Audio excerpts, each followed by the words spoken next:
Good afternoon. I'm here at a brine facility for the North Carolina Department of Transportation. These guys have been working for about a week and a half, almost nonstop. I just talked to a couple of the crew, 91 hours, 101 hours in the last week, and they are ready to go again because we're going to have weather this weekend. We'll have a fuller briefing tomorrow on the weather, but it looks like it's going to be snow, not ice this time. That's a good thing, but it's still going to have real impacts on our lives. So if you can stay home Friday night and bundle up, we recommend you doing it. These guys need to be on the roads, plowing, preparing before the storm with brine, then applying salt and sand to deal with it. And if you can stay off the roads, you're going to make their jobs a whole lot easier, a whole lot safer, and you will be safe as well. So we really encourage folks to stay home starting Friday night. Happy to take any questions. What did you hear from the crews that you spoke to today that surprised you most? Not that it surprised me because I know how dedicated state employees are, but these guys are dedicated. They are working their tails off.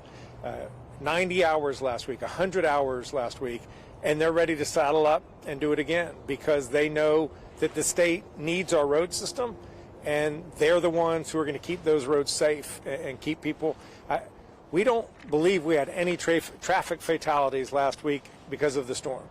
In a state of 11 million people, that is remarkable, and it's a testament to their hard work to clear the roads. It's a testament to the Highway Patrol making sure that the roads were clear of abandoned vehicles and being on the roads.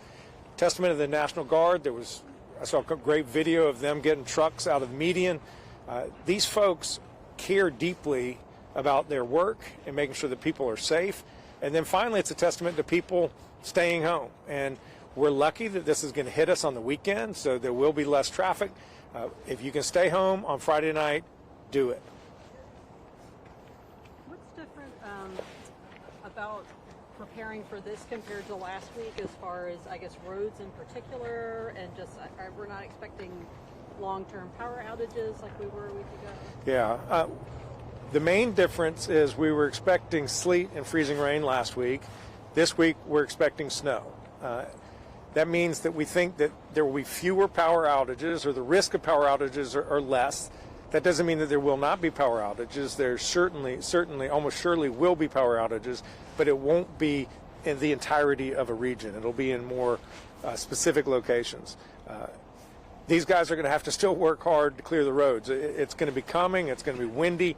They're going to be out there plowing, and for them, it's going to be very much the same.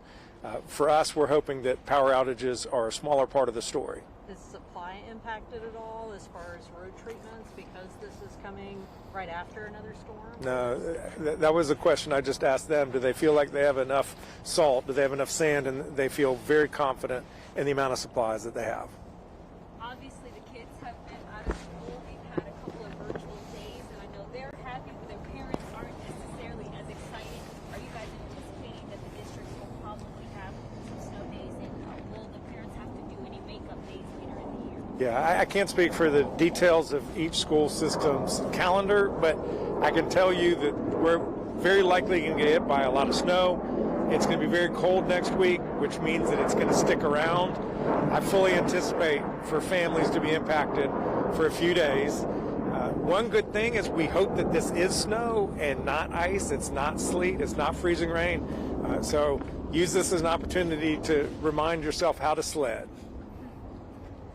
The colder temperatures, obviously, that can, if it gets any colder, it could maybe nullify the effects of the brine that we always hear about, the impacts. I mean, what strategies are you hoping to hear from the folks here today about how they're going to combat the continuous cold weather? Well, they're already applying brine today.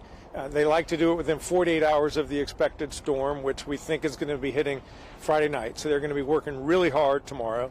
So to the extent folks don't need to drive tomorrow, don't drive tomorrow, so that these guys can do the prep work that they need to do. They're going to be immediately ready to bring their plows out come Friday night into Saturday.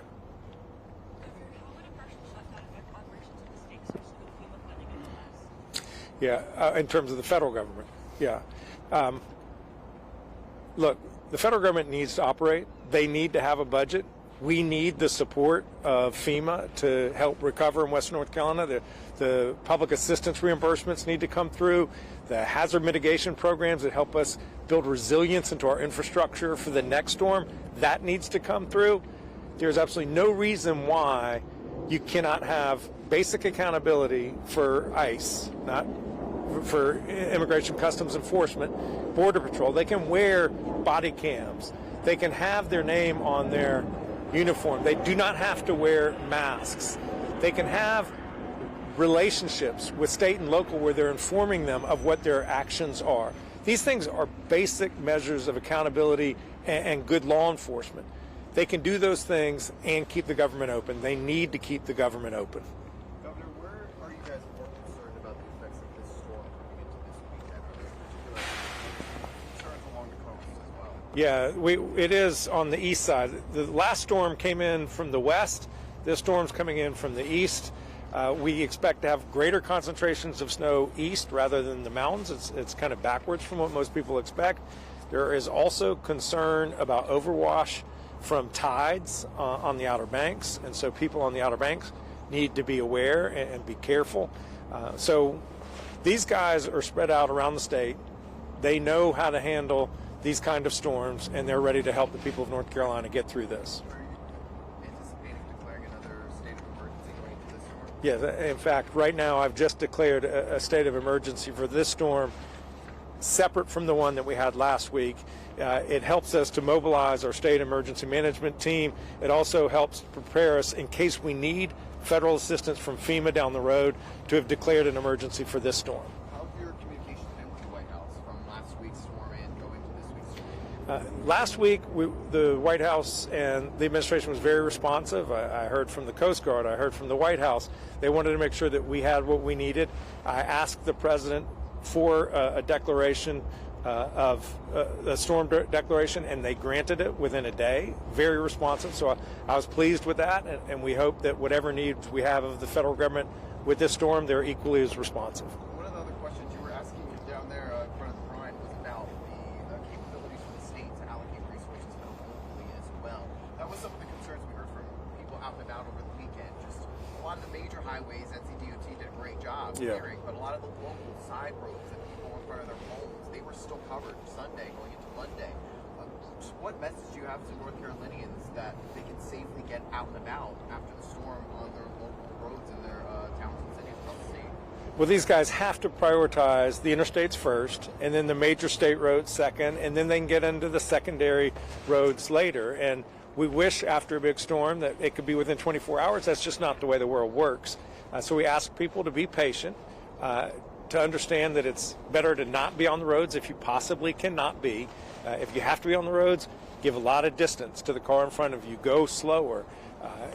We want people to be safe. We want them to get through, and we want them to get back to their normal life as quickly as they possibly can, but we have to be reasonable as well. Do you anticipate requesting another federal emergency declaration, or can it carry on? We would have to request a separate federal emergency declaration for this storm. We don't know yet if we're going to need to do that. Did you use it for this past one? At this point, we're considering whether we need to expand it to cover more expenses that were incurred. So we got the declaration. That does not mean that we're going to get the funding request that we need. We will be looking at that in the coming days. What are the gaps? In what sense? So you said you need to expand it to look at some other expenses. Yeah. Will, why don't you come forward and explain what you were telling me earlier? Yes, sir. So the declaration that we received last week for that event was in the federal terms it was not a major disaster declaration. It was an emergency declaration. And what that did, based on the governor's request, was give us access to federal resources if we would need them for that event. What the governor mentioned is we are going to look at, like some of the other states that were impacted by that significant ice event have done recently, do we need to take a look at an expansion of that request to potentially be able to support state and local governments that expended a significant amount of cost in the response phase? I think we're going to take a look at that over the next couple of days, and again may have some movement there. I think we're going to continue to evaluate what may be needed for this particular event, and certainly make the appropriate recommendations up on any steps that could be taken. Final question. What role does the National Guard play in supporting the efforts of all these local entities? They deploy all across the state to be responsive to whatever the needs are. For instance, there were some trucks that ran off the highway last week, and they brought their huge military trucks out to help pull them out. General Hunt, why don't you come forward and talk about the role of the National Guard? Yes, sir. Thank you for the question. First, I want to thank the National Guardsmen who are out there, who've left their homes of warmth and safety to support the citizens of North Carolina.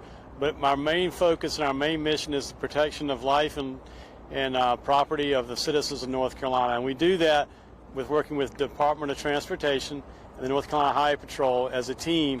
And we'll go as a group, and like the governor said, we pulled out multiple vehicles last week in the mountains that have very difficult terrain. We pulled vehicles out, trucks out, commercial vehicles with our equipment. So that's our major role, is partnering with our other two agencies here. Thank you. I had a question. I'm sorry? Are you all prepared for anything else post this weekend? Oh, yes, sir. It's a statewide event last week, so we're just shuffling some resources around to the middle part of the state and the eastern part of the state right now as we talk. I have a question for DOT. Thank you. Once the storm actually gets here, how are the plows deployed out there? Will they be out while the snow is falling, or do you wait until the event is over for them to get out and clear the snow? Well, we'll start responding throughout the storm, kind of assessing, where the hot spots are and where we need to deploy resources. But we won't wait until all the snowflakes have fallen before we start responding to the storm. Thank you. My final comment is just, as folks out there are seeing these crews out there working hard, when they see law enforcement out in the community, when they see the National Guard deployed, just say words of thanks, because if we're lucky, we're at home where it's warm. These folks are out on the streets trying to make sure that everything is safe for us when we have to go out and about. And so we just owe them all a really big debt of gratitude. Thank you.